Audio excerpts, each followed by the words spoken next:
E também, segunda parte, né, do nosso evento nessa noite, já poderia ter sido somente essas conversas iniciais, tinha dado para ser o evento só desta noite, né?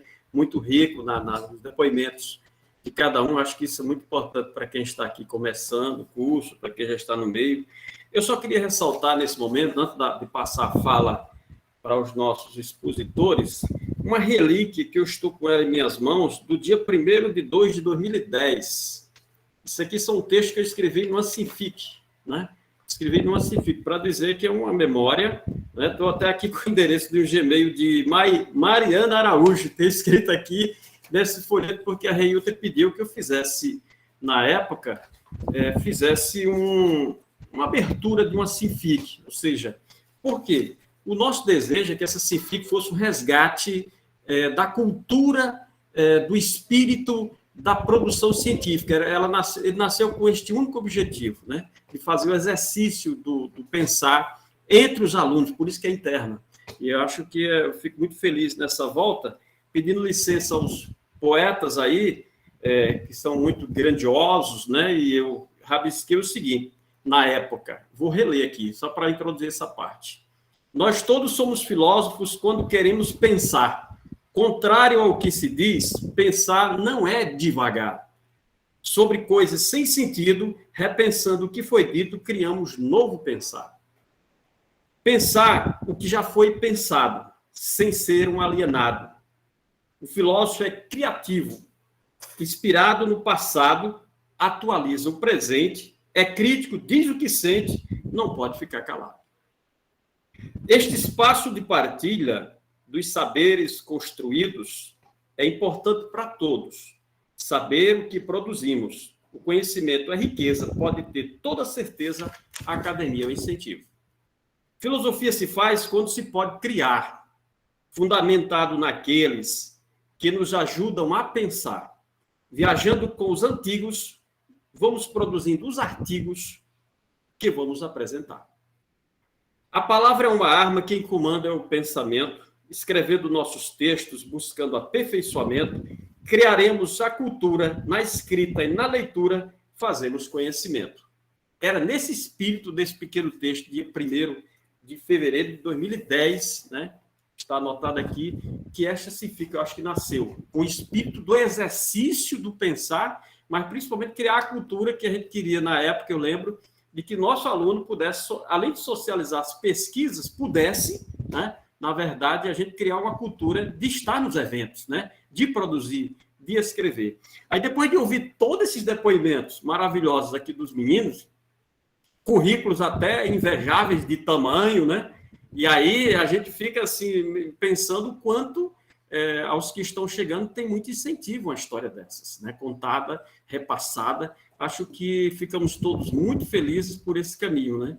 Por essa levada que a gente está tendo num curso encravado nesse sertão. Então, passando a palavra às pesquisas, né? A temática da liberdade, igualdade, amor, elementos para uma ética em Nicolau de Cusa, de Clédson Tiago, né?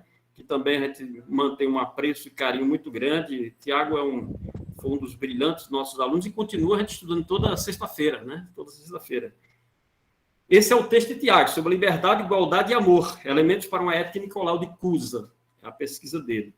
Eu vou ler todas, e aí depois passa a palavra, vocês vão fazendo todos num bloco, não é isso, Zuber? Da ciência da ação... Vai apresentando aos poucos, acho que é melhor, apresenta aos poucos. Eu vou passar uma vez toda. Não, pode ler, fica à vontade. Da ciência da ação à metafísica, por uma metafenomenologia em Maurice Blondel, de Emerson Araújo, o padre Emerson. Né? E a terceira fala desta noite, sobre Nietzsche, o imperativo do impulso e a moral do egoísmo, nosso querido Lidoaldo Campos. E, por fim, vamos terminar dessa noite com o tema da crítica da verdade à valorização da mentira poética, com o nosso também querido Joelso Araújo. Então, é um prazer enorme abrir para vocês este momento, e nesse primeiro instante, Tiago, vou começar com você, que já deve estar de madrugada aí. Liberdade, igualdade e amor, Elementos para uma ética em Nicolau de Cusa. A palavra, meu irmão, 15 minutos é toda sua. Valeu. Acho que eu vou até tentar falar menos da hora. Aqui é 1 hora da manhã. Então, primeiro dizer que esse tema de pesquisa, ele aparece para mim no mestrado. Nicolau de Cusa me aparece na graduação, e na graduação eu fiz a monografia sobre metafísica do conhecimento. Inclusive, o professor Galileu esteve na banca, junto com o meu orientador Teixeira, e a professora Simone, que, por conseguinte, se tornou a minha orientadora no mestrado. E é interessante que essa dimensão da ética em Nicolau de Cusa, até então na graduação, eu não tinha nem sequer perspectiva de que existia, porque, primeiro, que Nicolau de Cusa é um filósofo do Renascimento, nasce em 1401 e morre em 1464. E os filósofos do período medieval e do Renascimento, propriamente dito, têm uma preocupação muito mais forte, não é que eles não pensem em outras coisas, mas a preocupação mais forte, mais premente, é a questão metafísica. É a questão de pensar a respeito da possibilidade de Deus, ou pelo menos da possibilidade de nomear Deus. Então, isso é o que está lá. Não é que outros elementos não estejam, mas o que ganha força, principalmente nos manuais, e aí com os manuais, eu tenho uma certa reserva, porque os manuais, eles transformam muito e engessam muito o pensamento medieval. Tem muita coisa ali que, quando a gente faz uma imersão profunda, a gente descobre que, sem o que foi dito no período medieval, a modernidade não seria capaz, o pensamento contemporâneo filosófico de um Heidegger, de um Gadamer, não seria capaz sem as bases, os elementos filosóficos que estão postos na filosofia medieval. E aí, eu tropeço na ética de Nicolau de Cusa, primeiro por uma questão objetiva. Eu queria que Simone fosse minha orientadora, porque Simone, até então, em termos de acesso ao mestrado, era que, de fato, tinha doutorado em Nicolau de Cusa. Ela foi uma das primeiras doutoras, fez 12 anos agora que ela terminou o doutorado dela, em Nicolau de Cusa, e eu queria que ela fosse. Mas ela estava na linha de ética, e não poderia orientar em metafísica, lá na UFPB. E aí, eu terminando a monografia, eu tenho que enveredar pelo aspecto ético, e aí fui pesquisar. Descobri duas coisas que me assustou, mas que também serviu como a grande possibilidade para mim, que foi, em Nicolau de Cusa, hoje, nós só temos 2 teses no mundo todo sobre ética, a respeito da ética em Nicolau de Cusa. Uma tese que está publicada em alemão, pela professora Isabelle Mandrella, e uma outra tese que está publicada, aliás, não está publicada, foi feita em castelhano, pela professora Paula Pickstrada, uma argentina, e que vai sair agora em dezembro, mas vai sair em inglês. Então, só tem essas 2 teses e eu não tinha acesso a nenhuma. Mas, para o projeto, bastava eu indicar que existiam essas 2 teses, tá? E acabou dando certo. Depois eu fui atrás das professoras, né? Mandei contato por e-mail. E no mestrado eu começo a desenvolver essa pesquisa, mas ainda acho que no mestrado eu estava muito limitado, dado o tempo. O mestrado é uma coisa meio confusa, né? Assim, são 2 anos, passou uma corrida de 100 metros, mas as disciplinas acabam atrapalhando muito. Então, você tem que fazer uma dissertação de mestrado em basicamente ali 7 meses para a primeira qualificação. É uma corrida de 100 metros com obstáculos. Mas aí esse tema, ele me chama a atenção, primeiro pelo aspecto da novidade filosófica que está ali. Pensar a ética num autor do Renascimento é muito laborioso, porque você vai ter que garimpar. Você vai ter que... Nicolau de Cusa não escreve uma obra especificamente sobre ética como faz Aristóteles, Ética Nicômaco.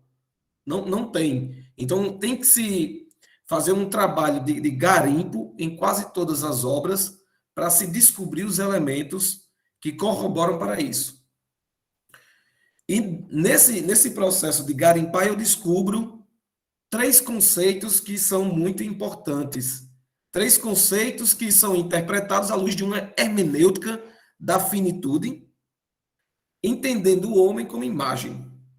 Então, primeira coisa, Nicolau de Cusa parte da ideia de Deus. Deus é o princípio de onde tudo emana, ou a unidade, como a gente queira chamar. O nome não importa. Para Nicolau de Cusa, o nome só serve para a gente entender a nossa própria finitude, mas é o princípio, a unidade, o idem, como Marcos Aurelius gosta.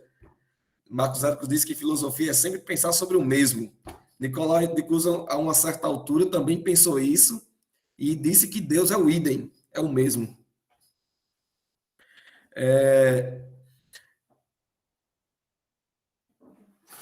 E aí me provocava essa inquietação do entendimento que Nicolau de Cusa tinha, dos desdobramentos que ele tinha sobre essa temática de entender o homem primeiro como imagem. O que danado quer dizer isso? E aí a novidade aparece quando eu descubro que Nicolau de Cusa não só pensa o homem como imagem, mas pensa o homem como uma viva imagem. E pensar o homem como uma viva imagem é pensar o homem no seu aspecto intelectual, que é de onde vem a base para estabelecer o conceito de liberdade. Bem como também o conceito de criação.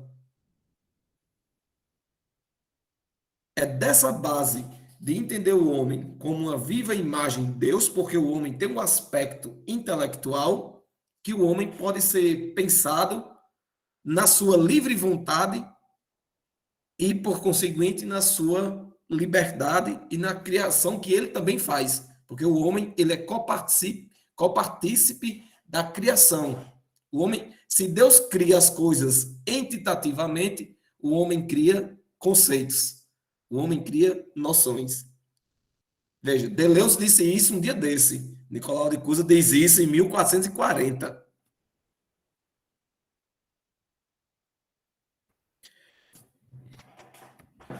E aí o meu projeto de doutoramento, ele visa justamente relacionar esses 3 elementos dentro de uma grande dimensão que eu estou chamando de uma ética conjectural. Dentro dessa dimensão de uma ética conjectural, a minha ideia é relacionar esses conceitos, liberdade, igualdade e amor, num horizonte hermenêutico de entender o homem como uma viva imagem de Deus, dando um sentido profundo e radical da finitude humana, mas uma finitude que não está estática, não é tétrica, mas é uma finitude que é dinâmica e que está para a infinitude. É uma finitude que não se esgota, mas aqui busca sentido. E o sentido, aquilo que os alemães chamam Sinn, o sentido, ou Grund, o fundamento da existência, na perspectiva de Nicolau de Cusa, vai ser Deus. E aí, como pensar isso é muito interessante, porque o elemento da conjectura em Nicolau de Cusa nos faz pensar, primeiro, numa dimensão gnosiológica. A verdade não está estabelecida na finitude. No âmbito da finitude não existe a verdade. Mas aquilo que nós afirmamos participa da verdade, mas não é a verdade. E isso é uma novidade muito grande para o período que Nicolau de Cusa diz isso. Porque qual é o desdobramento? Qual é o desdobramento prático, concreto, na vida que nós temos? Nicolau de Cusa está dizendo: Deus, ele se manifesta na criação, mas essa criação não pode aprisionar Deus. Não pode. Porque ele é antes de tudo aquilo que a gente possa dizer. A nossa palavra, ela tem uma potência, porque ela participa, mas ela não pode aprisionar. Assim também é a nossa vida. Ninguém é bom suficientemente que não possa ser melhor. A radicalidade da nossa ação, ela não se esgota numa simples ação. Ninguém faz um bem hoje e pode achar que já se completou, já se realizou. Não. O homem aqui, em Nicolau de Cusa, ele é entendido, e aí o esforço que eu vou fazer é entender o homem como tarefa. Esse homem, ele é tarefa, tarefa plena. Ele não está realizado, mas ele está se realizando. Em Heidegger, poderia dizer que o ser está sendo, né? Mas eu não quero usar a linguagem de Heidegger ainda. Mas em Nicolau de Cusa, a nossa vida, como também tudo aquilo que nós produzimos em termos intelectuais, são conjecturas. Nossas ações são conjecturas. Assim como, e aí tem o problema, que é assim como nós não somos tão bons que não podemos ser melhor, também nós podemos dizer que nós não somos mal o tanto quanto podemos ser. Esse é o aspecto problemático da coisa, que é o aspecto da liberdade, que é diferente, e aqui eu vou até separar um pouco diferente do livre-arbítrio de Agostinho, que o livre-arbítrio de Agostinho, o homem só é livre porque, se ele estiver para Deus, se ele decidir buscar Deus. Em Nicolau de Cusa parece que não é muito assim. Existe o elemento da escolha mais forte em Nicolau de Cusa, a liber voluntas. O homem tem uma vontade livre. Cabe a ele decidir o que é que ele vai fazer da vida dele. Outro desdobramento mais concreto dessa pesquisa, porque tem a coisa da abstração filosófica que nós temos que fazer, mas os desdobramentos mais práticos é pensar, por exemplo, o princípio de identidade e diferença. Porque se eu penso Deus como unidade e eu penso toda a criação como multiplicidade, o desdobramento dessa unidade, eu tenho que pensar como é que essas coisas múltiplas elas vão se relacionar. E eis a grande sacada que Nicolau de Cusa dá no século XV. No campo da finitude não existe igualdade. Parece uma besteira, né? A gente dizer isso hoje. Mas isso é profundamente radical para o século XV. No campo da finitude não se pode haver igualdade. Não há nada igual a nada, a não ser a si mesmo. A não ser eu sou igual a mim mesmo, mas outra coisa não pode ser igual a mim. E aqui há uma valorização fortemente da diferença.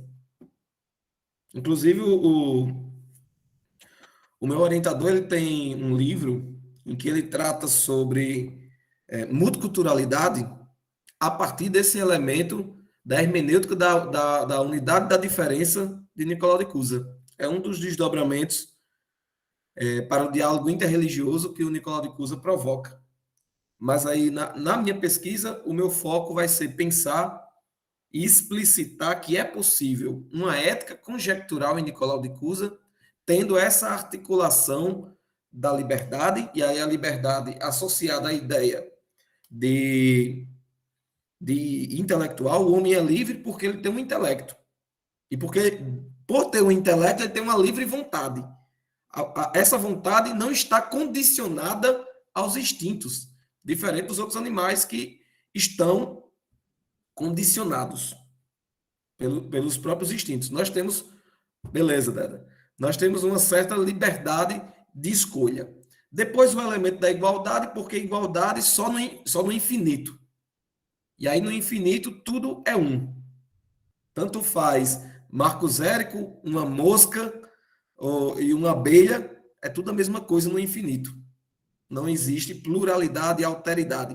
A alteridade só se dá no campo da finitude. E como é que essa igualdade aparece na finitude? Através de um elemento chamado justiça.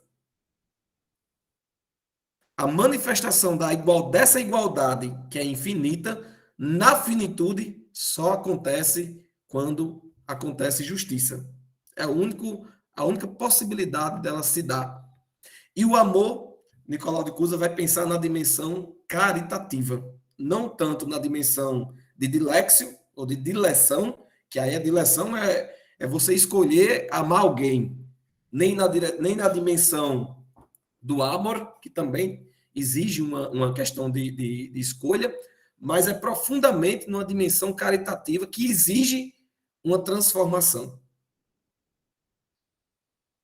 A caridade, em Nicolau de Cusa, ela propõe a transformação da própria realidade, de uma forma amorosa, como a própria palavra traz em sua etimologia.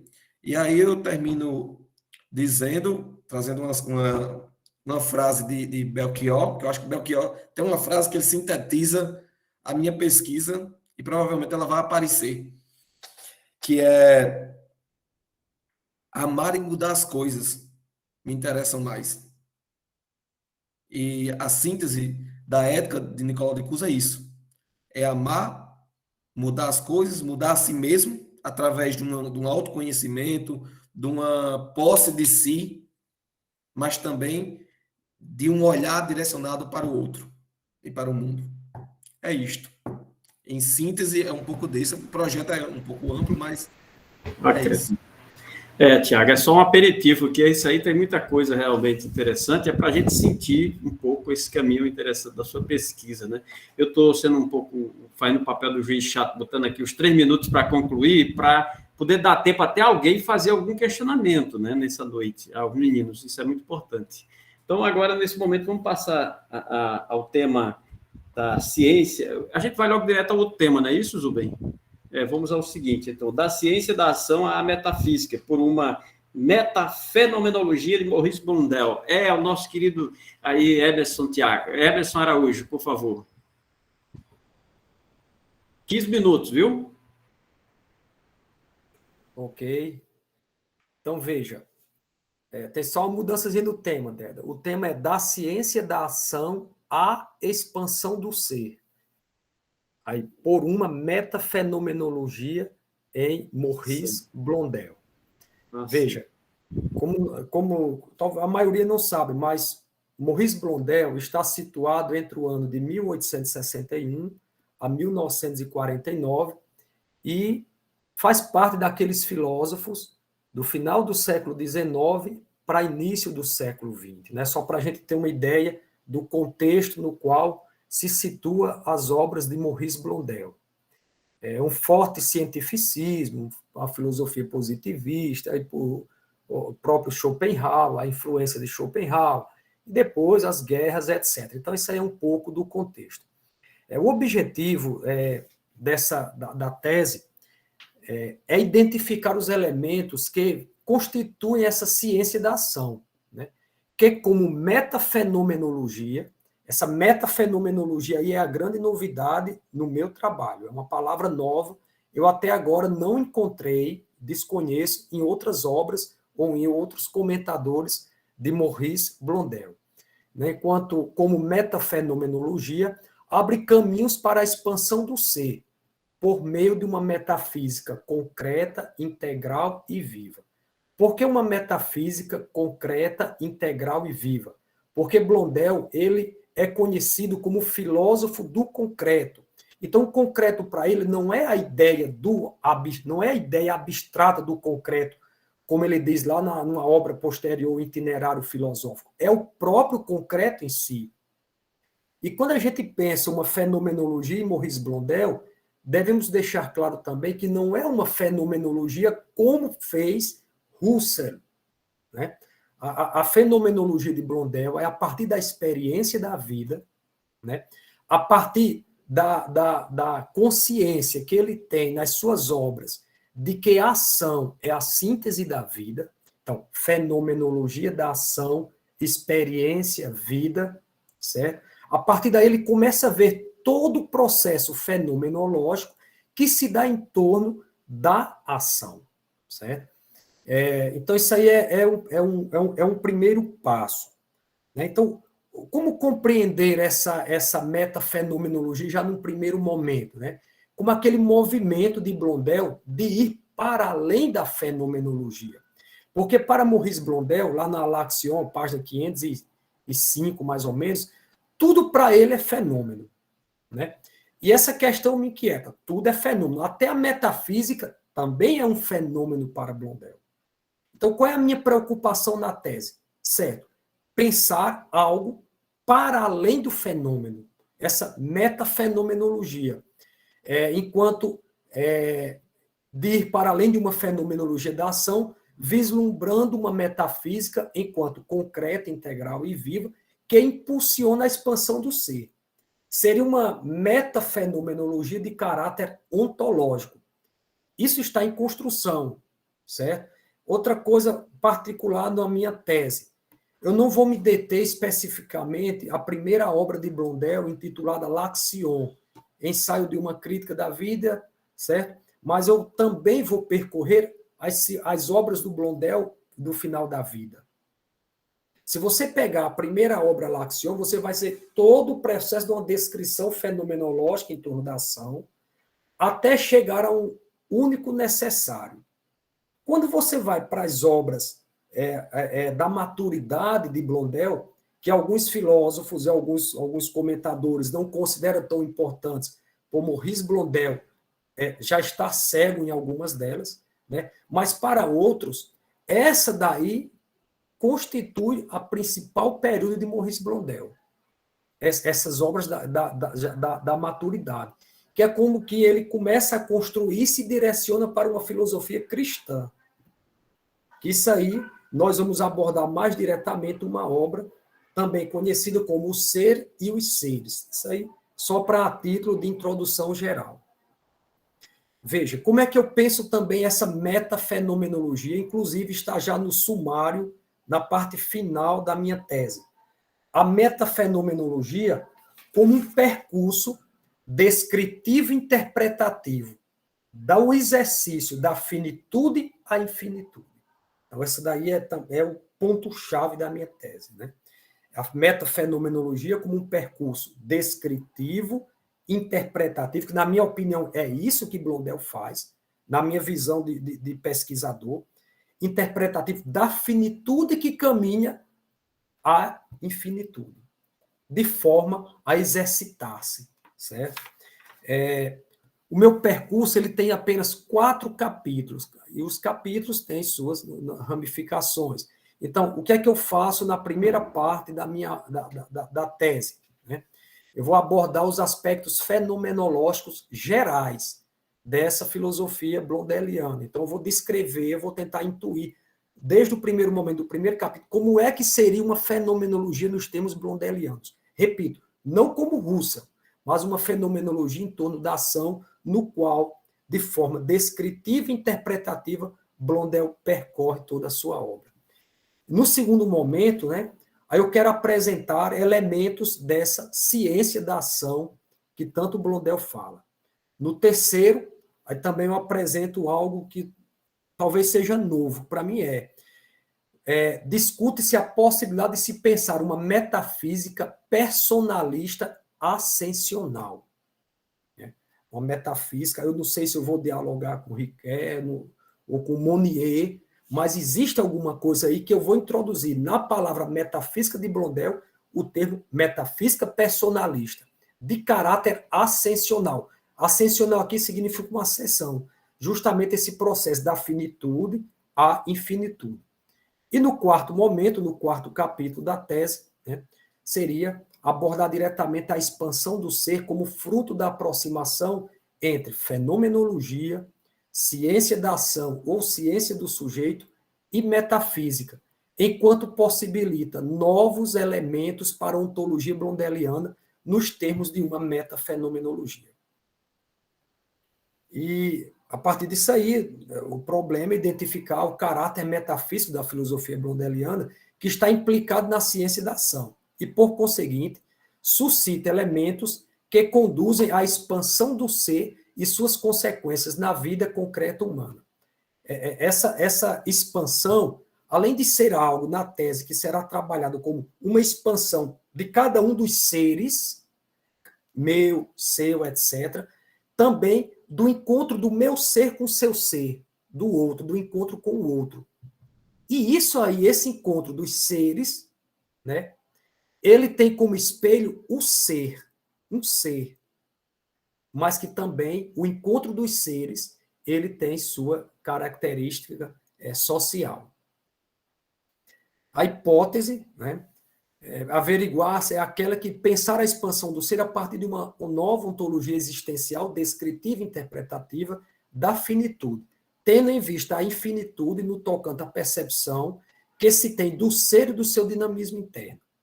A questão ontológica assume um aspecto universal para a filosofia, por ser essa pensada por Blondel como uma ontologia concreta, integral e viva, nos termos de uma metafenomenologia. Teria muita coisa para dizer, mas procurar-se-á também descobrir as influências que o filósofo recebeu ao tecer a sua fenomenologia da ação, como também sua interpretação sobre essa fenomenologia. O caráter metafísico decorrente da ciência da ação, ela encaminha a possibilidade de se pensar a expansão do ser. A expansão do ser é uma construção. A construção do ser é aberta. Ela não é estagnada, certo? Agora, nesse sentido, pensar a expansão do ser tem como base a relação entre o ser e os seres, que geraria horizontes e significados novos no tocante à existência e o seu destino. Assim como a relação entre os seres e suas consequências, né, para si mesmo e para a sociedade. A fenomenologia aqui descrita apresenta um caminho claro. Parte da constatação da importância e validade do mundo real, do mundo concreto, e pela própria via do mundo concreto, do mundo que o indivíduo percebe-se a necessidade, na própria cadeia dos fenômenos, de abrir-se à via do transcendente. A construção da ontologia blondeliana, concreta e integral, passaria por esses termos, que eu acabei de falar, ou faríamos um caminho que iniciaria pela fenomenologia e desembocaria em uma ontologia enquanto caminho ascendente dos seres nas suas particularidades e heterogeneidade, que encontra em um ser total sua unidade e perenidade. Portanto, há um movimento de construção. Né? E no meu termo, eu procuro, de certa maneira, me encostar um pouco da hermenêutica. Né? Então, há esse movimento de construção de uma filosofia da ação que afunda suas raízes na dimensão fenomênica do real. A ciência da ação, expressão típica do pensamento blondeliano, é o ponto de convergência de todos os fenômenos e todos os aspectos da vida. Né? Ela reúne todos os movimentos da vida e a ação representa a síntese mais completa da existência humana. Tudo para ela converge e tudo dela emana. A esse ponto, a fenomenologia de Blondel aponta para a ciência da ação, que nada mais é que o esmiuçamento dessa mesma fenomenologia, pensada pelo filósofo como sendo tudo aquilo que é percebido e vivido pela razão e pelos sentidos. O fenômeno não é mais suficiente para o homem. É hora de prosseguir na jornada da existência, encontrar algo a mais. Né? É o momento em que é necessário optar em seguir adiante ou ficar preso no mundo dos fenômenos. E aí entra uma palavra de Blondel chamada opção fundamental. Né? Existe uma opção positiva, que é o fato de você adentrar na metafísica. Você dar esse algo a mais à existência. E a opção negativa é você dizer, não, o mundo dos fenômenos está aqui, a realidade é essa mesmo, e por aqui eu estou satisfeito. Então você não pode se furtar desse passo a mais. Esse conformismo. Né? É necessário observar a própria vida, sua dinamicidade. Nada está acabado. né? E nessa própria dramaticidade da existência humana, nós temos nossas inquietações, ok, Deda, e sofrimentos, né? Estamos tentados a dizer que essa abordagem nos faz refletir uma espécie de fenomenologia metafísica, personalista, ascensional, que, a partir do real, descobre a possibilidade de exercitar-se na via da finitude e a infinitude. Outra descoberta é que o exercício de finitude e infinitude está presente em toda a obra blondeliana. E isto está implicado diretamente na formulação da nossa pesquisa nos termos de uma ontologia existencial, pensada nos termos de uma metafenomenologia.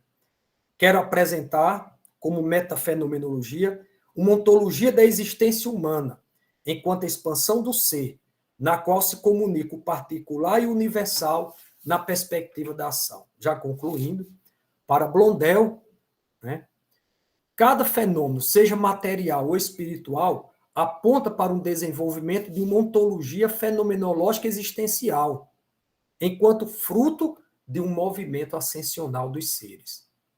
E aqui eu vou pular, porque já está no final. Aqui eu teria o que seria a expansão do ser, que eu ainda teria para falar, né? Vou pular aqui.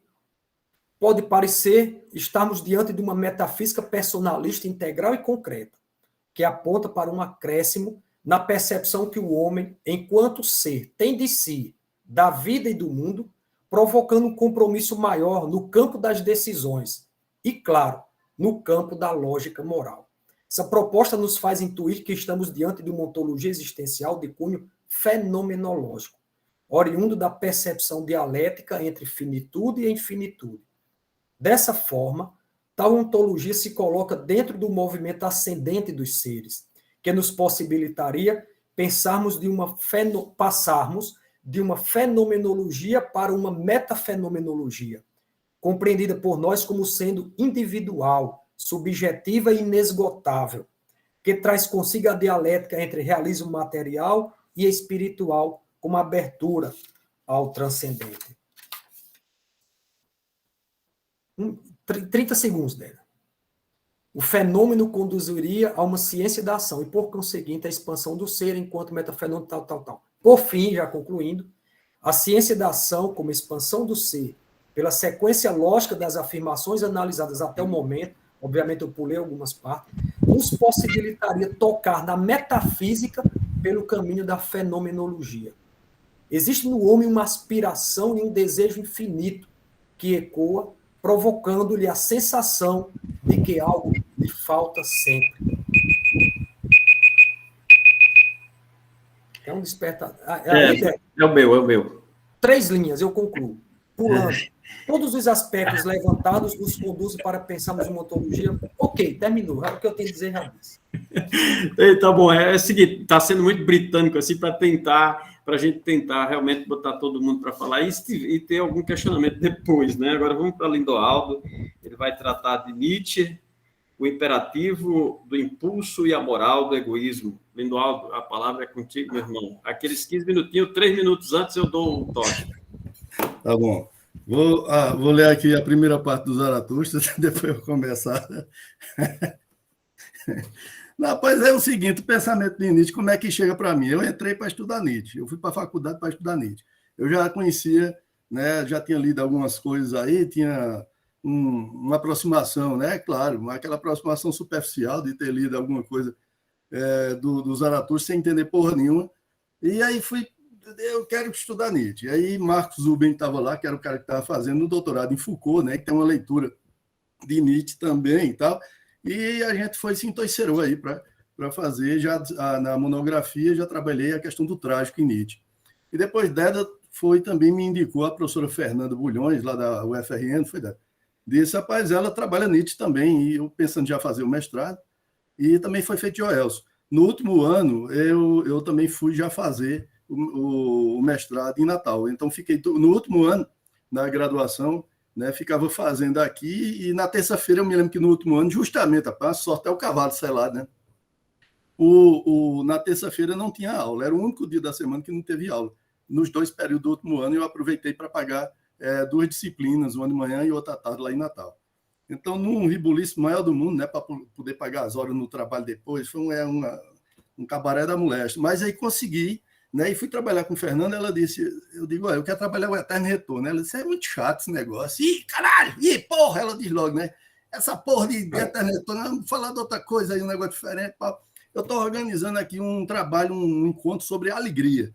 E aí tu podia fazer, trabalhar sobre a alegria em Nietzsche. Eu digo, porra, tem alegria em Nietzsche, cara? Eu nunca, né, não sei, né? Nietzsche via descendo um cacete em todo mundo.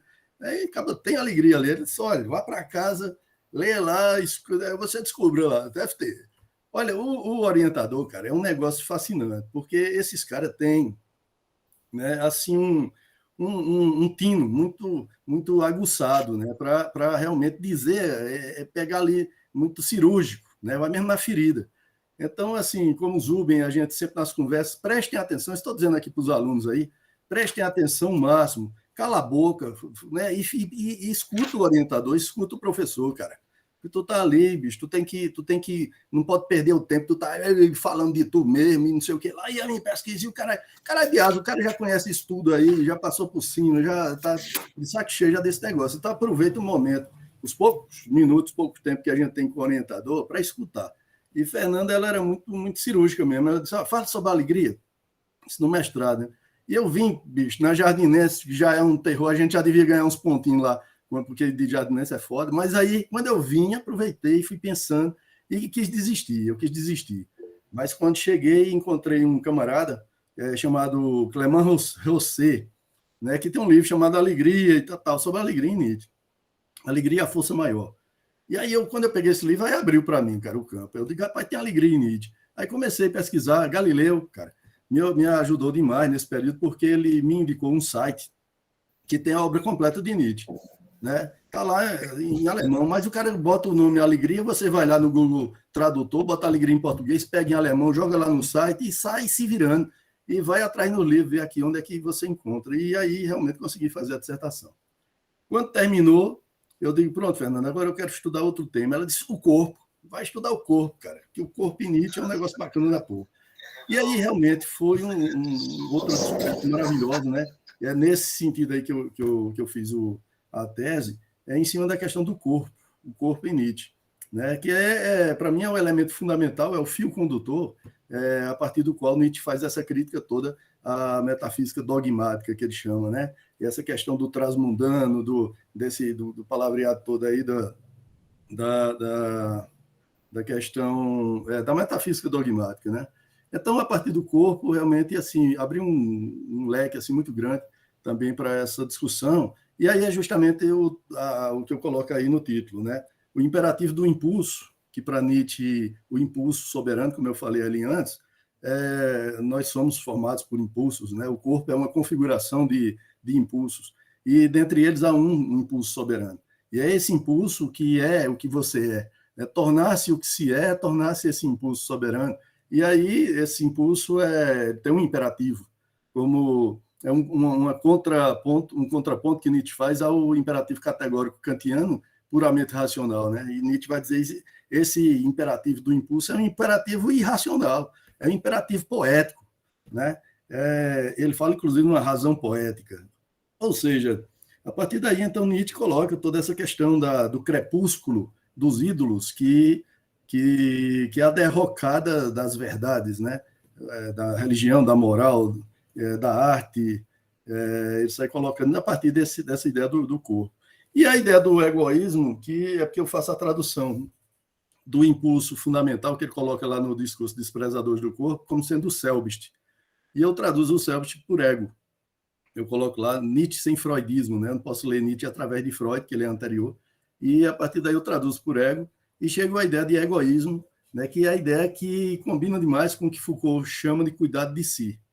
Nada mais, nada menos, né? Quer dizer, é praticamente a mesma questão, colocada em termos diferentes, né? O cuidado de si de Foucault, né, é uma leitura, a meu ver, assim, muito apropriada e muito em cima, né, muito direta dessa ideia do egoísmo de Nietzsche, que é a intensificação do ego, né? Egoísmo, a intensificação de si mesmo. É o que o poeta, eu não posso deixar de dizer um verso aqui magnífico, o poeta Paulo Leminski diz nesse verso aqui: isso de querer ser exatamente aquilo que a gente é, ainda vai nos levar além. Paulo Leminski, poeta aí de Curitiba. E aí, Cabo Velho, é isso. Para mim, a ideia de tornar-se o que se é, amar o que se é, né? E eternizar o que se é, né? Para mim, é esse movimento aí que Nietzsche faz a partir dessa ideia do impulso soberano, do selbst, que, como eu digo, traduzo por ego. Então, essa é a minha pesquisa, né? Terminei aí e estou remoendo aí, descobrindo outras coisas, porque é sempre bom. Você, quando termina, vai fazer uma revisão, acha mais coisas ainda e estou cascaveando nesse sentido. Então é isso. Está fechado aí, Dada. Diga assim, o tempo seu sobrou uns 7 minutos aí, tá vendo na minha contagem. Mas vamos... Para Joelson, quero ouvir Joelson. Vamos passar para Joelson. Sobrou para mim aí, valeu, poeta. Deixou para mim o tempo aí. Só lembrado que, Joelson, você deixa para que o pessoal possa elaborar algumas questões. Não, eu acho que eu não vou gastar nem o tempo que Lindoaldo gastou. Vou ser bem objetivo. Tem que ter poesia também, né, Lindoaldo? Tem que ter poesia, né? Então, aí Joelson vai tratar da questão da crítica da verdade e a valorização da mentira poética, né, Joelson? A palavra é com você, meu irmão. Bom, assim como Lindoaldo, né? Na verdade, eu conheci o Nietzsche ainda no ensino médio, né? Nas aulas de filosofia. E aí, quando comecei a universidade, né? Começamos a trabalhar muito aí com o professor Marcos, disciplina de ética, né? Comecei a ver a genealogia da moral. E esses temas aí, eu lembro até hoje que foi um primeiro artigo que eu escrevi, foi justamente sobre a culpa, má consciência, que era justamente sobre a segunda dissertação da genealogia da moral. Mas aí, quando eu fui fazer o mestrado, né, aí eu tendi para outro lado, que não deixa de estar nesse sentido também, mas foi uma coisa mais específica, que aí eu também, né, ainda fui orientando da Fernanda Bulhões no mestrado, e também estou trabalhando com ela. E aí surgiu senti-se um interesse muito grande em trabalhar sobre o problema da linguagem, né, que é um problema que está em toda a filosofia, e é muito interessante. E o Nietzsche, como o Lindoaldo falou, o Nietzsche, ele critica, né, muito os filósofos, ele tem um olhar muito crítico, e o Nietzsche, desde os primeiros textos, inclusive um texto muito importante que é o ensaio sobre verdade e mentira, né, no sentido extramoral, o Nietzsche, ele é bem taxativo e ele diz o seguinte, né, que a linguagem, ela não é capaz de revelar a verdade, né? Nenhuma verdade pode ser revelada através da linguagem. Por quê? Nietzsche vai dizer isso, por quê? Porque a origem da linguagem é ilógica e arbitrária. A linguagem é formada por estímulos nervosos, né, sons, que não tem nada de racional, nem de lógico. É um processo totalmente arbitrário criado pelo homem. A partir disso, Nietzsche vai dizer que tudo que o homem cria são criações antropomórficas, né? Tudo vem dele, tudo surge dele. A partir daí, o homem cria tudo isso e ele, pelo costume, né, e pelo esquecimento, através do tempo, ele esquece que foi o próprio criador das suas verdades.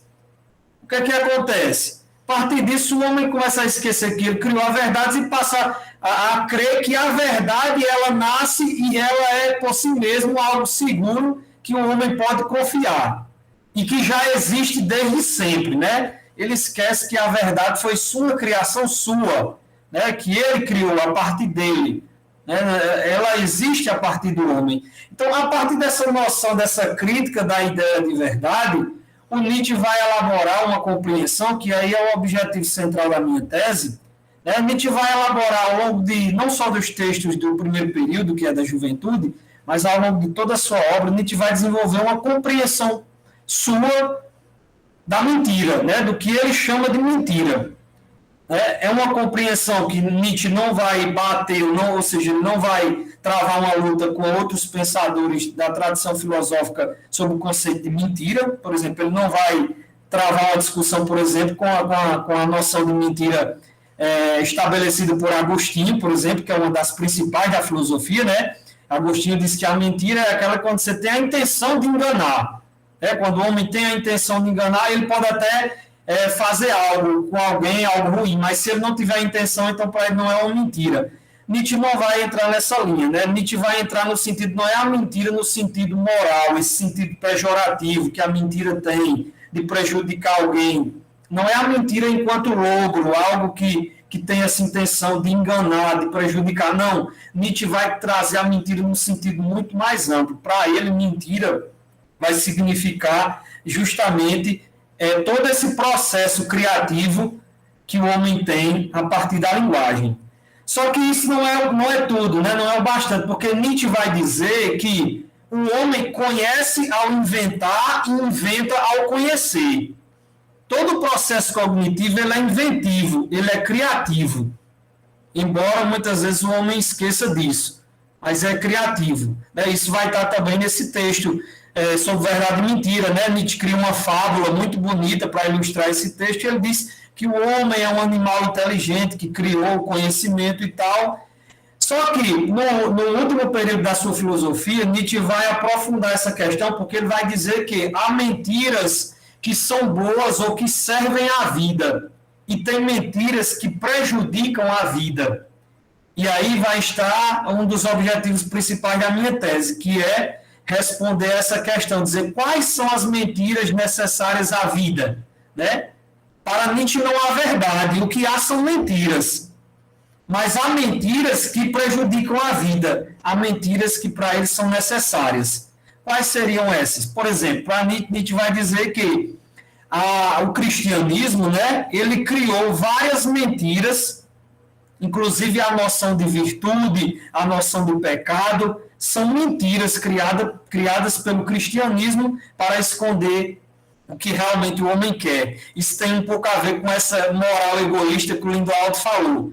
Por quê? Porque o Nietzsche vai dizer que, na verdade, a noção de virtude, ela que se pregou até hoje na filosofia, não é o que realmente está lá dentro nos impulsos do homem. Né? Não é essa ideia de fazer o bem ao outro, não. É primeiro o cuidado de si. É primeiro você se preocupar com si mesmo.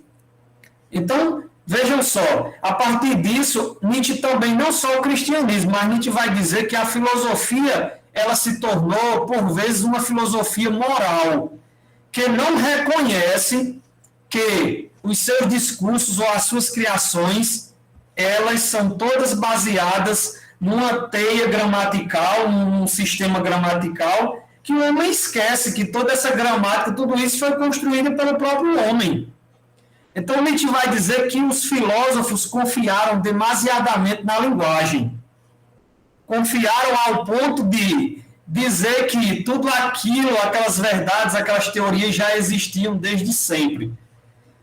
Isso, ele vai dizer, é claro que Nietzsche ele generaliza, né, o conceito de moral, ele generaliza a crítica aos filósofos, mas assim, ele cita alguns nomes em especiais, né, como ele cita, por exemplo, o Descartes, né, o Kant, ele critica mais fortemente, porque ele diz que eles, de certa forma, confiaram demais nos discursos dele.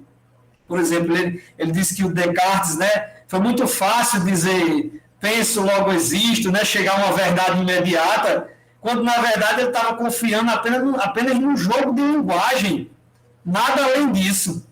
Então, assim, a partir disso, Nietzsche vai considerar tanto a filosofia quanto o cristianismo um discurso moralizado. Moralizado por quê? Porque ele não reconhece esses erros da linguagem. Ele quer se passar a todo custo por verdadeiro. Verdadeiro no sentido de que aquela verdade já existia desde sempre, né? Verdades eternas que foram divinamente reveladas. Pois bem, e aí, diante de toda essa crítica, quais seriam as mentiras necessárias à vida? Quais seriam essas mentiras? Seriam, para Nietzsche, justamente as mentiras artísticas. Por quê? Porque Nietzsche vai dizer que o artista, enquanto criador, ele não mente para si mesmo. Ele sabe que suas criações são falsificações, são mentiras. O poeta, quando ele fala, ele sabe que aquilo é criação sua, que aquilo é uma mentira, que aquilo é uma criação. Mentira e criação em Nietzsche, elas estão muito juntas, são temas, né, são termos assim cognatos que querem dizer quase a mesma coisa. Mentira e criação, a diferença é que Nietzsche vai dizer que algumas criações, elas são ruins, né, elas prejudicam a vida. E aí ele vai dizer que as mentiras criadas pelo cristianismo, algumas pela filosofia, elas fizeram com que o homem, ele ao invés de se afirmar e de, vamos dizer assim, de crescer esse espírito humano, ao invés disso, elas serviram para definhar, para o homem se degenerar, né, que é a palavra que ele usa. Derrida, né, Jacques Derrida, ele tem um ensaio dele que se chama A História da Mentira. E ele diz que nos gregos antigos, a noção de mentira, ou pseudez, né, como ele diz, ela significava algo muito além de erro, de falsificar. Derrida diz que os gregos antigos, principalmente os gregos arcaicos, eles compreendiam a mentira como invenção poética. E eles se admiravam e gostavam das mentiras que faziam bem para eles, né? As mentiras contadas pelos poetas, pelos rapsodos, né? Principalmente nos tempos homéricos, o povo, ele diz que o povo sabia que aquilo era mentira, mas era uma mentira que fazia bem, artística. O povo, as pessoas não queriam se livrar dela. Por que eu estou dizendo isso? Porque Nietzsche, também nos textos de juventude e até o final, Nietzsche sempre valoriza muito os pensadores da época que podemos chamar os filósofos arcaicos, né? Porque esses filósofos, segundo Nietzsche, eles não tinham e não estabeleciam uma relação moralizante com a verdade, ou seja, a verdade para eles eram essas criações, essas mentiras. Isso bastava para eles. Mas eles não negavam isso, né? Ele, por vezes, Nietzsche diz, olha, Homero, ele contava as histórias dele, não pensem que os gregos não sabiam que era mentira, mas eles queriam essa mentira. Essa mentira fazia bem para eles. Então, assim, o Nietzsche vai pegar esse exemplo dos antigos aí e vai dizer que as mentiras que são necessárias à vida são as mentiras poéticas, porque é uma mentira consciente. O homem, quando mente poeticamente, quando cria poeticamente, sabe disso, ele não vai estar se enganando. Porque para Nietzsche a pior mentira é aquela que você engana a si mesmo e não aos outros, né? Não se trata de enganar os outros. Para ele a pior mentira é quando você engana a si próprio. Por quê? Porque você está num mundo que aí você acha que o seu discurso, a sua verdade é a mais perfeita e verdadeira possível. Então, assim, a minha ideia central é essa, né? Que além da crítica à verdade, essa crítica à verdade, ela tem algo subjacente aí que a gente pode chamar, e até o Giorgio Colli, né, que é um dos principais organizadores da obra crítica de Nietzsche, organizou no início do século XX, e junto com Montinari, né, Lindoaldo? Ele diz isso, que há em Nietzsche uma filosofia da mentira. O que eu vou além do Colli é dizer que tudo bem, há uma filosofia da mentira, mas isso não basta. Para Nietzsche, tem que dizer o seguinte: essa mentira, ela favorece a vida ou ela nega a vida? Porque se nós não conhecemos a verdade através da linguagem, nós temos que saber quais mentiras utilizar para a nossa vida, quais mentiras elas afirmam a vida e quais mentiras negam. Noções como culpa, como pecado, para Nietzsche, são noções, são mentiras negativas, né, que só fazem o homem definhar, degenerar. Por quê? Porque ele vai negar a si próprio, vai querer colocar o outro antes dele. E aí, tudo isso, é claro que envolve, aqui não dá para a gente contar tudo, envolve uma análise genealógica, né? Nietzsche, ele analisa os conceitos de maneira genealógica, ele trata a moral como um discurso, né, que ao longo do tempo foi sendo construído pelo homem, como ele diz na genealogia da moral, foi sendo construído ao longo do tempo e que o homem foi, assim, confiando demais e achando que aquilo era a verdade absoluta, a verdade mais perfeita de todas. Então, assim, meu trabalho ele vai nesse sentido, né, de analisar essa compreensão de Nietzsche, do que ele acredita ser a mentira, e, além disso, de saber quais mentiras são necessárias à vida, né? Como diz Ariane Suassuna, o que interessa em Nietzsche não é a mentira que prejudica o outro, né? É a mentira que faz bem a gente e ao outro. Então, assim, mas para isso há que se reconhecer que a verdade ela não é possível, né? Se ela existe, que para Nietzsche também nem existe verdade, mas a linguagem ela não é capaz de revelar essa verdade. Então, assim, por fim, eu quero só dizer que Nietzsche vai dizer também que, assim, tem figuras que a gente tem que saber quem são os contadores de mentira, né? Porque para Nietzsche, por exemplo, os sacerdotes religiosos, eles só contam mentiras ruins, mentiras más, mentiras que negam a vida. Já os artistas não. Os artistas, eles contam mentiras que são prazerosas, né? A mentira poética é uma mentira prazerosa. Você sabe que mente, sabe que é invenção, mas você quer aquilo, né? Você quer afirmar, quer que conte novamente aquilo. Então, assim, é uma compreensão bem peculiar, né, de Nietzsche. Ele não vai, claro, como diz Rosana Soares, né, no livro dela, Nietzsche nunca vai bater de frente e tentar argumentar contra os outros filósofos, né? Ele vai criar a sua visão de mundo, né, o que ele acredita. Então, com relação ao conceito de mentira, também Nietzsche não vai querer travar uma discussão para saber o que é a mentira, tal e tal, não. Ele parte dessa crítica à verdade e diz que o conhecimento o homem inventa ao conhecer e conhece ao inventar. Mas o homem tem que saber que algumas mentiras, elas não são... algumas mentiras são nocivas à vida. E essas mentiras são as mentiras moralizadas, são aquelas que se passam por verdadeiras. As mentiras artísticas, elas são conscientes, elas não querem se passar por verdadeiras, elas se afirmam como falsificações, como criações, mas ainda assim Nietzsche diz que elas servem à vida e servem para afirmar a vida. Então é isso. Beleza, né? Então, agradecer. Isso, é como disse Adinaldo aí, a mentira por amor à arte, isso mesmo, é uma mentira por amor, né, à criação, à própria criação. E o verso? Cadê o verso? O verso, rapaz, eu vou ficar devendo para vocês, eu vou deixar ele dar uma aí, Ô, Joel, sacanagem. Mas me diga uma coisa, isso aí você disse sobre Nietzsche até agora pra gente, é verdade ou é mentira? Rapaz, é verdade, Galileu. Tanto isso que eu sei. Ele quer Tinha que ser Galileu.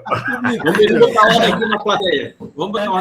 É o seguinte, Lorival vai querer fazer... É uma verdade que não confio muito, não, Galileu. Aqui, antes de passar a palavra para que Racito faça a pergunta, que já são 22 horas, a gente vai ficar mais um pedacinho aqui, né, aproveitando o momento. Seguinte, passando pela ética de Nicolau de Cusa, né, passando por Blondel, na questão da ação, da vida, de uma metafenomenologia que nós ouvimos nessa noite, né, e a questão agora, os dois trabalhos de Nietzsche, encerrando esse bloco, né, esse bloco final aqui, sobre a questão da alegria, da linguagem, e verdade e mentira, mentira como criação, interessante o trabalho do Joelson aí. A gente pode, outras pessoas poderão fazer as perguntas que eu vou fazendo aqui uma inscrição. Fiz a inscrição, primeiramente, do Racido, certo? Aí, eu sei, Érico está com a mão levantada, não sei se é um problema de ordem técnica, ou é pergunta, ou é... Ô, Deda, eu sugiro o seguinte, eu sugiro que a gente não faça pergunta, não faça comentário, não faça mais inscrição, que está muito tarde. Sim. Não, mas aí não, Galileu, Galileu, peraí, depois... Observação e... Vamos ouvir o Galileu. Diga, Galileu. Eu sugiro que a gente faça só uma observação rápida para não tomar muito tempo, porque já são 22 horas e a gente tem horário a cumprir, né? Todos os dias, né? Então, tem gente que... Eu estou no terceiro expediente agora. Exatamente. Eu também preciso sair, minha menina está aqui com febre e tudo, então acho que a gente deve obedecer também o horário para a gente ter um pouco de ordem, né, nas discussões. Então, a gente faz só uma palavra, né, alguma palavra, mas sem fazer também uma discussão muito longa, porque a gente não vai ter tempo, infelizmente, hoje, mas foi muito bom as apresentações. Né? Uhum. Então, vou passar a palavra ao Racito, em seguida a Érico. Né? Muito bem, Deda, muito bem. Parabéns, viu, Zubem? Essa turma está afiada, né, Zubem? Tá afiada mesmo, tá muito bom o evento, parabéns mesmo. Agora, enquanto o Joelson falava, aí me deu a vontade de fazer uma pergunta parecida com a do Galileu, mas Galileu quer tapar minha garganta para não fazer pergunta. Eu vou ser rápido, Galileu, tá? Olha, você imagine, Joelson, um cara dentro de uma sala com mais de 20 pessoas e ele gritando para todo mundo: todos que falam nessa sala mentem, né? Todos que falam nessa sala estão mentindo. Ora, se todos mentem, ele é o primeiro mentiroso, né? É um paradoxo dizer que é mentira sem dizer o que é verdade. É um paradoxo. Essa mania de tentar superar a metafísica, aquilo que está além da representação, aquilo que está além da palavra, é uma brincadeira que só se resolve além da própria palavra. Lógico. Mas a gente precisa saber o que é um pensamento sem imagem, né, Tiago? Se nós não compreendemos o que é pensar sem imagem, a gente vai ficar dentro de uma sala dizendo que quem está dentro da sala mente.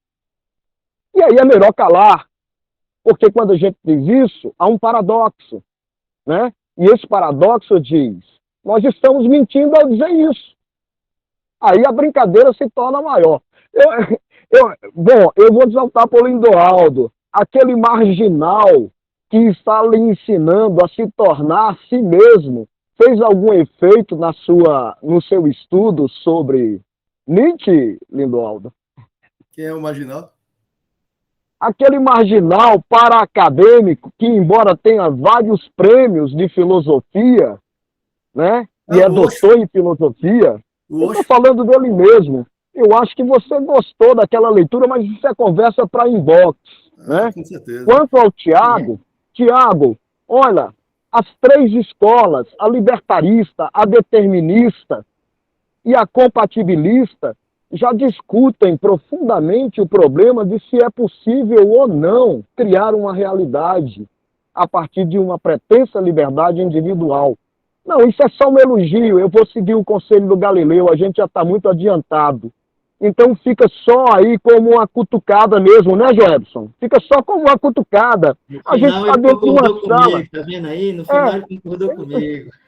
Tá certo. Olha, estamos dentro de uma sala, Joebson. Quem disser que é mentira o que o outro fala dentro dessa sala, está apenas contradizendo a si mesmo. É isso aí. Um abraço para todos. Está maravilhoso, viu, Zubem? Parabéns. Dá vontade da gente levar até meia-noite, mas o Galileu não deixa. Então, pronto. Pronto, ok. Então, acho que não tem réplica não, né? Passar para o Érico aqui a palavra, não é isso? Isso, Érico. É contigo, meu irmão. Então, assim, né, em virtude do tempo, eu queria só passear muito rapidamente, né, já que não temos tempo de elaborar e talvez os colegas não terão tempo de desenvolver, né, a reflexão, né? Mas eu queria só passear rapidamente sobre as temáticas, problematizações, só enquanto provocação para os pesquisadores, né? Primeiro, agradecer, né, a reflexão, né, o aprendizado, tanto da primeira parte do encontro de hoje, da vida, né, quanto essa parte agora reflexiva, né, acadêmica. Né? Tiago, eu só gostaria de marcar algo importante, assim, pensando a partir da filosofia contemporânea, né, essa diferença que você traz de que o amor não é dileção, né, não é dilexio, né? E eu achei isso muito interessante porque o Kierkegaard também faz uma diferenciação dessa, né? O amor não é um amor de preferência, né? Eu não devo amar a minha esposa e o meu filho por serem minha esposa e meu filho. Não pode ser um amor de predileção. Para o Kierkegaard, isso é amor pagão. O amor cristão, o amor crístico, é o amor do próximo, que pode ser minha esposa e meu filho, né? E aí ele fala do imperativo do amar o outro, que você vinculou também ao outro, né? A alteridade. Né? Tu deves amar o outro. Né? Passando rapidamente, né? Só para não ficar calado da provocação do pensamento das falas. Né? O Joelson não conhecia, né? Prazer, Joelson. Eu só tocar assim, roçar na coisa, porque essa ideia de pseudo é muito interessante na contemporaneidade, porque o Kierkegaard utiliza como instrumento de pensamento os pseudônimos, né? Pseudônimos, e vem dessa ideia dos gregos de pseudo. O Heidegger, no livro Parmênides, ele faz uma grande pesquisa sobre isso a partir de Homero, para mostrar que os gregos antigos, a ideia de pseudo não é a ideia de falso e de erro, porque a ideia de falso e de erro só faz sentido dentro de uma epistemologia, de uma teoria do conhecimento, que é própria da modernidade, que entende verdade como certitude. Mas a verdade para o grego é desvelamento, se dá na tragicidade, né, na tragédia. E o pseudo lá é entendido não ainda como verdade, mas também não ainda como falsidade. Mas o Heidegger fala lá de um caminhar para a verdade, né? E daí que o Kierkegaard utiliza os pseudônimos como um caminho de conduzir à verdade, né?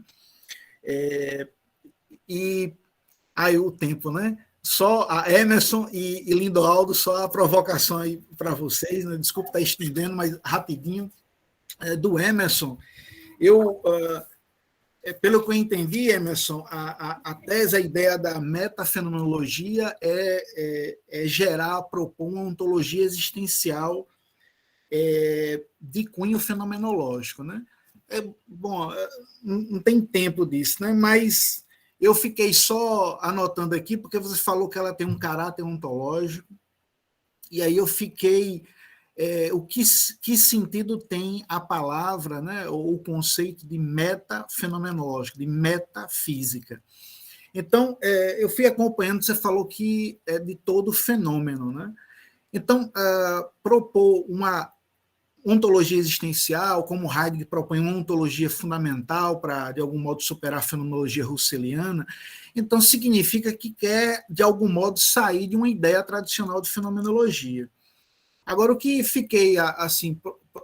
me provocou é que na própria fenomenologia tradicional, com Russell, Edith Stein, né, Lotz, né, não é todo fenômeno que é fenomenologia. Quer dizer, a fenomenologia trata do fenômeno, mas por isso que tem a ideia da redução ou exclusão, e a redução é idética, né?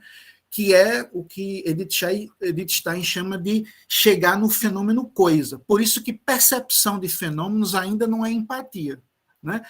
Então, quando você fala de uma metafenomenologia, parece indicar um procedimento um pouco diferente do que propõe a fenomenologia tradicional, e que talvez é o que esteja indicado no que você chamou de ontologia existencial, né? Mas aí, nesse sentido, se esse meu pensamento está correto, qual o sentido de se pensar metafísica nesse contexto, né? Mas só foi uma provocação, também não sei se faz sentido, e do Lindoaldo, para encerrar, né? Só a provocação Lindoaldo, certamente você tem suas razões de interpretar lá o Selbst por ego, né? E com certeza conhece o Nietzsche mais do que eu, né? Agora eu fiquei pensando, cara, que eu tô até trabalhando esse semestre com os alunos o idealismo alemão e o romantismo, né? E a coisa gravita sobre o problema do eu, né? O eu fichtiano, o eu dos românticos, para criticar o idealismo, uma compreensão de eu pautando no sentimento, no sentimentalismo, né? E me parece que o Nietzsche, esses filósofos contemporâneos aí, eles estão entrando nesse diálogo, mas justamente para sair dessa metafísica da subjetividade, que parece que o ego carrega um pouco isso, né? E pensar em Freud... Não, porque o ego é impulso. A subjetividade é o Ich, né? ICH, né? Que é o eu, né? Em alemão. O Selbst é justamente Nietzsche, substantiva o Selbst, que é com S minúsculo, né? Que é o mesmo, o próprio, né? Ele substantiva ao grafar com inicial maiúsculo justamente para escapar desse processo de subjetividade bem característico, como você falou, do romantismo alemão, do Sturm und Drang, né? Não, assim, só para encerrar isso, que o tema é grande, o tema é bom, né? Porque lá mesmo no Zaratustra, ele fala da pequena e da grande razão, né? Vinculando essa ideia, né? Do eu.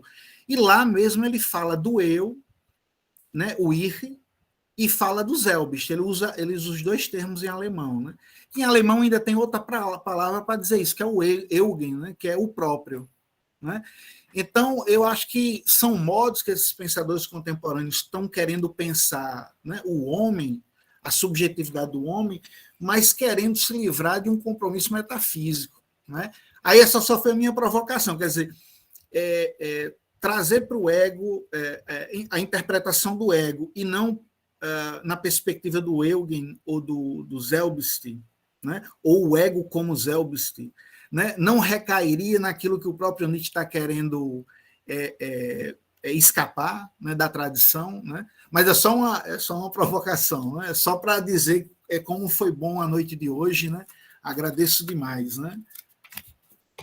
Eu não sei se os meninos vão ter tempo para fazer uma réplica. Veja como é rico, e esse momento eu estava apressando para tentar ter mais tempo nesse final, infelizmente fica muito tardio. Mas eu, por exemplo, pessoalmente, teria, com interesses da minha pesquisa, a questão da linguagem com o Joelson, tem um diálogo que daria certo, teria um diálogo que daria certo com o Emerson, por exemplo, nessa questão da fenomenologia. Foi um problema para explicar na minha tese. Imagina uma meta-fenomenologia, então tinha um diálogo interessante para fazer com ele, mas, infelizmente, o tempo... por exemplo, de Emerson, essa questão da fenomenologia que ele fala muito da vida, eu me lembrei muito do Michel Henry, a questão da fenomenologia da carne, da vida, esse tipo de discussão que daria para nós aqui fazermos um tempo maior. Mas vejam, e a gente queria, com isso, agradecer a cada um que veio, né, nessa noite. São 4 trabalhos, então realmente tinha que ser muito corrido, e teve aquela pré-apresentação, então já foi um ganho muito grande vocês partilharem conosco, né? E não fechar as portas para outros momentos, para outros instantes. Vocês estão dando um pontapé inicial para esta semana. Daqui a pouco eu vou passar a palavra a Zuber para ele dar a programação, por exemplo, de amanhã, que serão nossos trabalhos aqui produzidos durante o curso de graduação. E veja o quanto vocês já galgaram nesse caminho de pesquisa, né? Acho que os meninos estão percebendo isto. Isso é muito importante e enriquecedor para nós. Então, se sintam muito agradecidos nesse sentido, em nome da comissão, mas eu vou passar a palavra a Zuber, inclusive, para ele dizer o que a gente vai fazer amanhã, né, e os outros dias.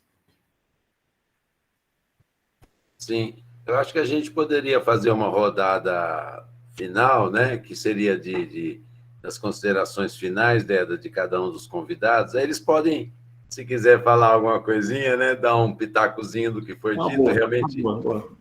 São várias questões bem importantes aí que foram levantadas, né, pelo Racido, pelo Érico, e acho que seria interessante, né, se alguém quiser colocar alguma coisa, a gente podia, então, antes de encerrar, né, passar rapidamente para os nossos convidados se despedir, e aí no final eu fecho com a programação. Tudo bem? Fiquem à vontade aí. Pobre de Tiago, já é bem 2 horas da manhã lá em Portugal. Vai lá, Tiago. Vai lá, Tiago. Tiago está acordado ainda?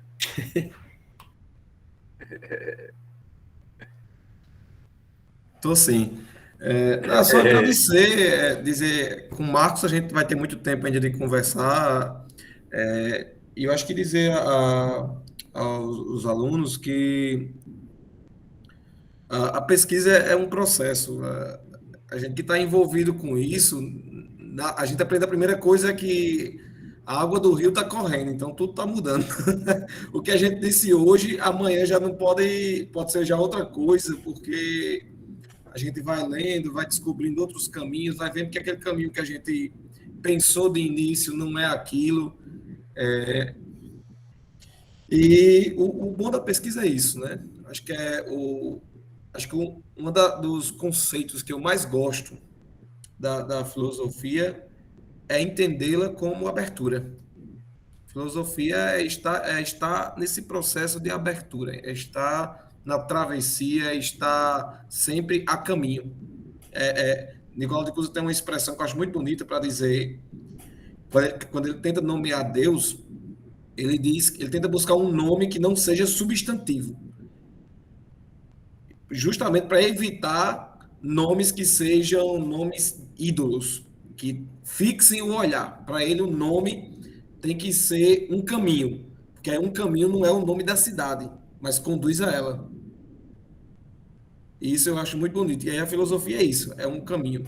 Então eu agradeço, minha gente, a vocês por essa oportunidade de sempre estar voltando ao UERN. Estou sempre aberto a esse retorno. É uma eterna volta, né? A gente sempre volta para o UERN, porque eu acho que é uma instituição que, mais do que nos formou, ela nos lançou nesse mar da filosofia.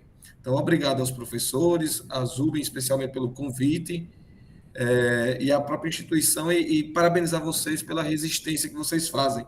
Acho que isso é importante, né? Tantas outras gerações virão para o UERN graças a esse esforço que está sendo feito.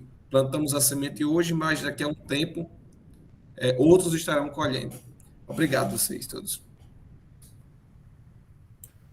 Rapaz, eu queria pegar na deixa aqui de Tiago, que é arretada essa imagem, né, cara? A filosofia como caminho, e sugerir outra também, que a gente deve ser ponte. Né? Eu acho que como professores e como pessoas, né? Ser ponte, eu acho que é uma imagem muito bacana também, porque mostra que a gente também tem que servir para que as outras pessoas, né, vão adiante, né? Quer dizer, a gente fez, aí o cara fez um doutorado, não, bicho, mas aí deixa o cara vai fazer pós-doutorado, faça 1, 2, 3, né? Conteste o que você escreveu, né? Quer dizer, nesse sentido, Tiago, eu acho muito importante, né, de a gente ter essa percepção, os professores são magníficos nesse sentido, né, de que a gente estimula, e como a gente faz também para estimular os alunos, que prossigam e vão adiante. Como diz, todo discípulo só paga um mestre quando se torna mestre também, né? Então, tem que ir adiante, E o início está aqui na semana, porque nessa semana a gente começa a desasnar, né? Desasnar nesse sentido, realmente, de a gente quebrar a casca e começar a ter a coragem de mostrar a cara, de defender as nossas ideias, né? E também a coragem de ceder, a coragem também de estudar mais. Então, tudo começa aqui. Né? No que a defesa de uma tese lá com uma banca com 5 doutores lá na frente, né? Os camaradas, né, de todo canto do mundo, né? É um processo, como diz o Tiago, que começa agora. Então, o que vocês estão fazendo aqui durante a semana, isso é importantíssimo, não deixem de participar. É um exercício, né? Que a filosofia é um exercício também. Então, não tem esse negócio, não cai, né? Está pronto, não. Nenhuma tese está pronta. Né? Eu, só para finalizar aqui, queria juntar as minhas duas falas hoje, a essa questão da trajetória de vida e a questão da pesquisa, para dizer o seguinte: depois que eu defendi, no final de 2019, né? Fui aprovado, foi aprovado também por um conselho editorial muito importante, de pessoas estudiosas de Nietzsche, para ser publicado. Mas depois de tudo isso, quando eu fui revisar, eu comecei a reescrever. Estou num processo de reescrita da tese faz 1 ano e meio, estou fazendo outra.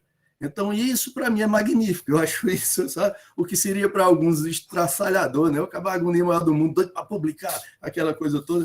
Mas é esse processo a que o Tiago está se referindo, né? De que não tem fim. E começa aqui, nessa semana, que é magnífica assim, essa abertura, e parabéns a todos, então, por não deixar essa peteca cair, pelo contrário, intensificar ainda mais, né, o interesse dos alunos para participar. É onde tudo começa e onde retorna, é o eterno retorno. Então, mais uma vez, obrigado, parabéns aí pelo trabalho, e estamos juntos, né? O que tiver, eu quero estar junto. Amanhã a gente se vê ali aos vídeos, que eu quero tomar uma cana junto. Valeu.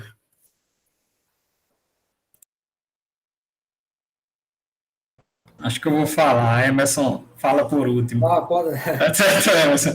Eu quero só agradecer também, em primeiro lugar, ao professor Zubin, né, mais uma vez. Eu só senti falta de uma pessoa, senti falta dos outros professores, mas senti falta de Teixeira também aqui, Teixeira com a gente.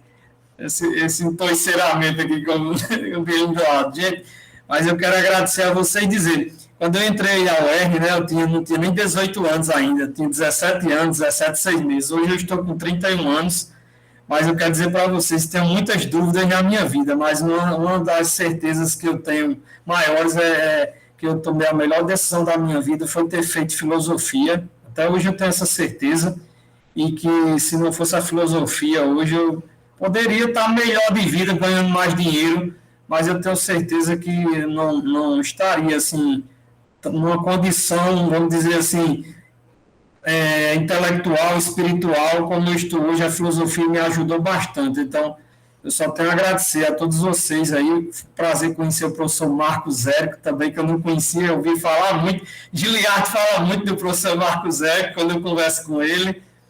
Reencontrar Tiago aí, mesmo Tiago, se eu aqui em Florânia, bem pertinho de Caicó, estou com saudade, imagine Tiago, como não está com saudade lá na Europa.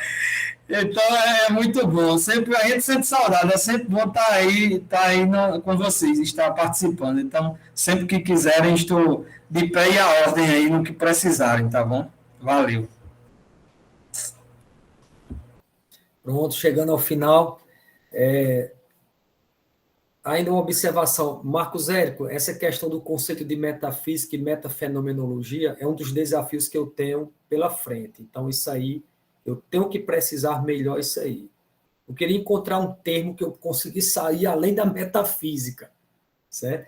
Mas como tem esse processo fenomenológico todinho de Blondel, diferente de uma fenomenologia, como é instituído por Russell, certo? Então, eu estou nessa busca ainda de chegar a isso. Esse é o final da minha tese. Lindoaldo deixou uma deixa, Tiago uma, né? Tiago disse que está aberto, Lindoaldo uma ponte, e eu vou com Blondel. Tudo é um movimento solidário, né? Então, dentro desse movimento solidário, eu acho que nós nos confraternizamos hoje aqui à noite, porque ter a oportunidade de ouvir vocês, de vocês nos ouvirem, colocar as questões sobre aquilo que nós estamos trabalhando é de suma importância para o nosso desempenho, para o nosso melhoramento.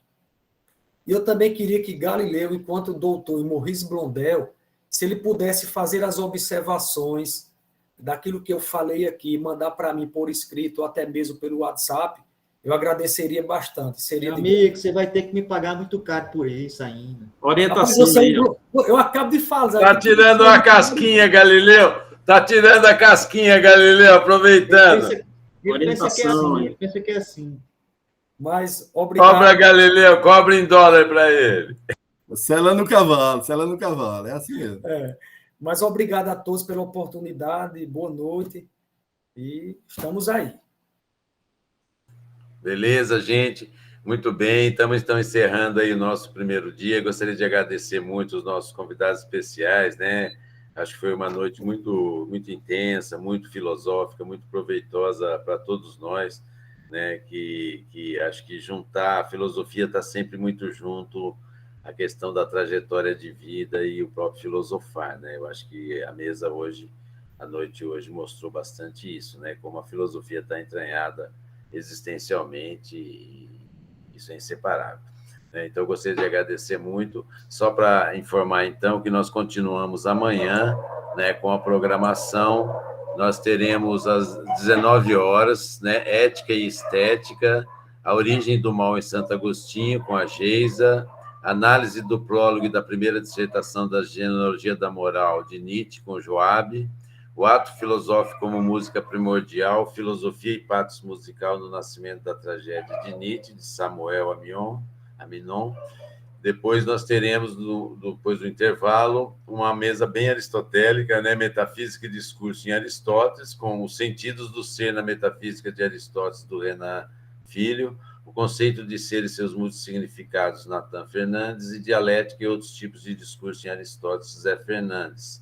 Aí nós encerramos, então, essa é a programação, então, para amanhã. Agradecer, então, aí a presença de todos os nossos coordenadores, né, o Benjamin, Deda aí, e a participação de todos aí, os alunos. Nós tivemos uma presença muito boa, né, o pessoal segurou até bem aí, acho que o tempo acabou excedendo um pouco, mas eu acho que faz parte, né, o erro também, muitas vezes, é um acerto, né? Assim como a mentira, né, Joelson?